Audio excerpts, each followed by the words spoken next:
கூட்டங்க இது? என்னங்க கூட்டம் இது? லட்சக்கணக்கு கூட்டம் மாதிரி இருக்குதுங்க. எவ்வளவு பேருங்க இது? எப்பா தூத்துக்குடியே ஸ்தம்பித்து போச்சுங்க. இந்த மாதிரி கூட்டத்தை எங்கன்னா பார்த்துக்க முடியுமா? எந்த தலைவனையும் பார்க்க முடியுமா? அதாங்க எல்லா கட்சிக்காரையும் இப்போ அப்படியே பார்த்து அதிகாலையும் போயிருப்பாங்க. என்னங்க கூட்டம் இது? நான் இந்த கூட்டத்தை நான் பார்த்ததே கிடையாது. நீங்க தெரியும் இந்த கூட்டத்தை பார்த்துருக்கீங்களா? நீங்க சொல்லுங்க கமெண்ட்ல. எவ்வளவு காசு கோடி ரூபாய் கொடுத்தா கூட இந்த கூட்டம் கூடாதுங்க.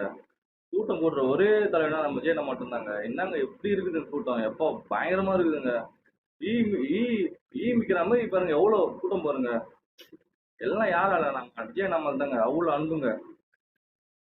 விஜய் நம்மள இருக்கிற பாசம் மட்டும் தான் இவ்வளவு கூட்டமும். வேற எதுக்காகவும் கிடையாதுங்க. மக்கள் அவ்வளவு மேல நம்பிக்கை வச்சிருக்காங்க இவ்வளவு. ஆனா விஜய் நீங்க வேற லெவல்ல.